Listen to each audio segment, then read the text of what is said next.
Bernard! Ah, Jonathan, comment allez-vous? Bien, bien. Vous savez, on a beaucoup de travail dans notre département. Il y a de plus en plus de personnes qui doivent être interrogées. Du coup, on doit mettre les bouchées doubles, si vous voyez ce que je veux dire. Oui, je vois bien. Peut-être que la MNU veut juste réduire les effectifs. Impossible. Ils ont besoin de nous pour contrôler cette ville. New York est une grande cité et nous avons besoin de monde pour la gérer comme il le faut. Et donc, par conclusion, il faudrait beaucoup de monde dans votre département. Cela faciliterait la tâche, vous ne croyez pas? Je ne sais plus en quoi ou en qui croire en ce moment. Ouais, je ne crois qu'en le parti. Il est l'espoir de notre génération. L'espoir que notre monde soit une fois unifié et que l'entente soit totale. L'entente totale. C'était l'argument du parti. Faire la guerre pour unir tous les peuples sous un seul drapeau. Rien de plus que de la propagande. Jonathan Winston était intelligent. Un peu trop d'ailleurs. Mais jamais je ne lui aurais fait confiance en quoi que ce soit. Il obéissait aveuglément au parti et ne vivait que pour lui. Un parfait petit soldat. Lui parler de quoi que ce soit qui puisse mettre en doute votre dévouement au MNU et vous vous retrouveriez interrogé comme il le disait si simplement. Les mots de la semaine supprimés sont tortionnaire, émancipation, meilleur, hargneux, joie, mirage. Combien de mots vont-ils encore supprimer? Ils en supprimeront jusqu'à ce que les gens ne puissent plus s'exprimer. Et les générations à venir ne pourront plus jamais exprimer leur désaccord avec notre système. Et vous trouvez ça normal? Ce n'est pas normal comme vous dites, Bernard. C'est nécessaire. Bien sûr, nécessaire. Bonjour Bernard. Oh, bonjour.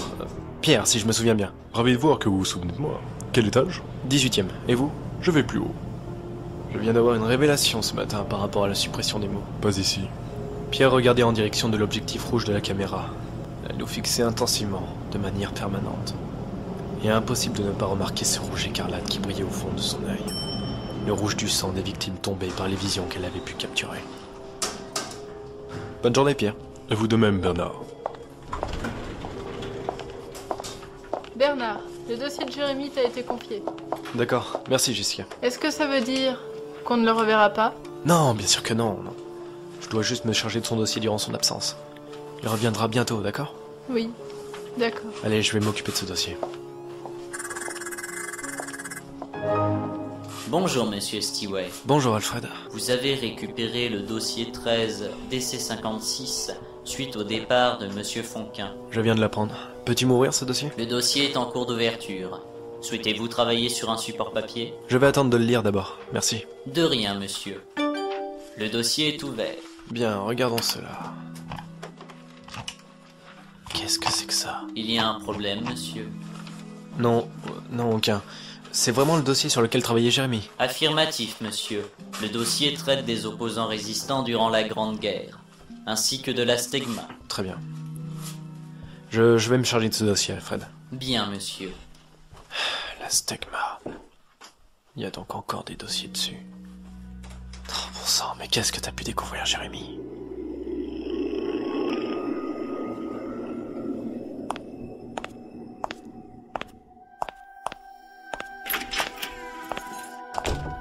Vous m'avez demandé, monsieur? Asseyez-vous, Clemson. J'ai une autre tâche à vous confier. Allez-y. L'incident qui s'est produit récemment sur l'intranet a eu des répercussions. Vous n'êtes pas sans le savoir. Oui, je suis au courant. Monsieur Fonquin est actuellement en phase d'interrogatoire. Vous savez qu'on ne peut laisser passer ça. Vous avez confié le dossier à quelqu'un d'autre? Oui, à monsieur Bernard Stewart. C'est un de ses collègues. J'ai eu le temps de regarder attentivement son dossier. Et? Il est nickel, rien de dangereux. Cela va faire 12 ans qu'il occupe son poste et qu'il rend un travail plus que bon. On peut lui faire confiance. Nous avons déjà fait confiance en une personne pour traiter ce dossier. Et le résultat n'a pas été celui que nous attendions. Je ferai en sorte qu'il n'y ait aucun dérapage cette fois. Mais une question me torture. Pourquoi donner un dossier aussi important à un employé de base? Les ordres viennent d'en haut. C'est le chancelier qui veut que cela se fasse ainsi. Je vois. Dans tous les cas, Stewart fera correctement son travail. Très bien. Et pour ce soir? Les suspects sont situés dans le Chinatown. Vous savez ce qu'il vous reste à faire, agent Clemson? Bien sûr, monsieur. J'ai fait déposer un dossier sur votre bureau. Vous pourrez y noter les noms que nous souhaitons interroger. J'y vais de ce pas, monsieur.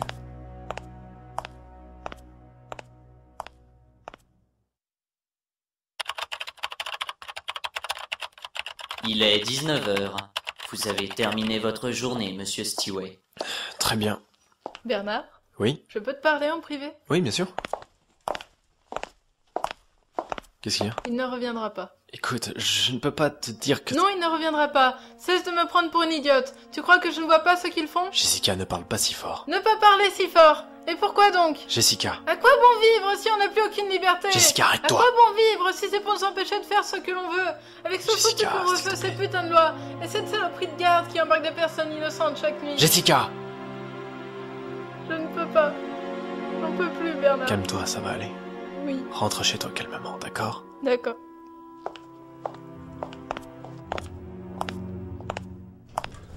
Qu'est-ce qui se passe? J'ai l'impression que tout déraille.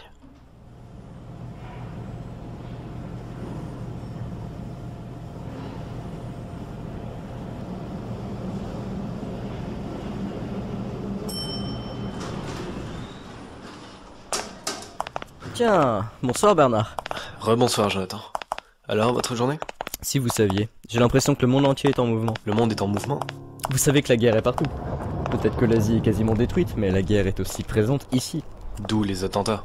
Exactement, d'où les attentats. Vous voyez, nous avons affaire à une guerre beaucoup plus vicieuse que celle qu'il y a en Asie ou encore en Australie. Car ici, nous ne connaissons pas nos ennemis. Ils peuvent être n'importe qui et n'importe où. Ce qui signifie que le moindre petit écart de comportement est sanctionné. Précisément, nous autres au département vidéo, nous devons surveiller sans cesse les employés des quatre coins de la ville. C'est pour ça que des systèmes comme Alfred ou Mathilde ont été créés. Vous le saviez? Il fallait s'en douter. Le MNU n'aurait jamais investi dans une machine à café. Oui, c'est évident. Mais cela n'empêche pas que les derniers rapports m'intriguent. Je serais tenté de vous demander pourquoi. Ils ne font que mentionner la stegma. La stegma? La stegma. Toujours la stegma. Elle était devenue omniprésente, oppressante. C'était le sujet des derniers jours, dans tous les rapports, dans tous les dossiers. Oui, la légendaire stegma, dont on ignore tout au passage. C'est bizarre. Je suis actuellement en train de traiter un dossier sur la stegma. Étrange. On vous a confié un dossier aussi important? Il faut croire. Dans tous les cas, ça ne change rien au fait que l'on ne sache rien d'elle. Certains prétendent qu'il s'agit d'une arme de destruction massive, d'autres que c'est une sorte de résistance. Mais personne ne sait exactement ce dont il s'agit. Mais on est sûr d'une chose. Laquelle? Cela effraie le gouvernement plus que tout. Qu'il s'agisse d'une arme, d'une sorte de groupe terroriste ou encore de quoi que ce soit d'autre, le gouvernement fera tout pour détruire cette entité. Je n'ai pas d'opinion sur ce que cette chose peut être. Et vous, une idée? Je n'en sais rien non plus. Mais elle fait de plus en plus parler d'elle en ce moment. C'est normal avec le dossier qui a circulé sur l'intranet. Oui, ce dossier. J'ai eu le temps de le lire complètement. Il disait que la stegma a joué un rôle majeur dans la Grande Guerre. Elle aurait rendu fous les soldats alliés et les aurait poussés à tuer leurs frères. À dire comme ça, on dirait un peu une malédiction, hein, ou une espèce de sorcellerie. Effrayant, n'est-ce pas? Perturbant en effet. Mais je ne crois pas en la magie, ni en la sorcellerie. Et en l'existence de la stegma? Je ne sais pas quoi en penser en fait. Je pense pour ma part que le mieux est de ne pas avoir d'avis sur la question. La stegma est l'ennemi numéro 1, et nous devons tout faire pour l'empêcher de s'attaquer au parti. Ou pire, s'attaquer à nous. La stegma, le mystère le plus oppressant de cette terre, à cet instant. Le danger ultime, l'ennemi numéro 1. Toutes ces appellations pour une chose dont finalement nous ignorons tout. Mais pourquoi le gouvernement craignait tant cette chose? Pourquoi être effrayé par une légende urbaine?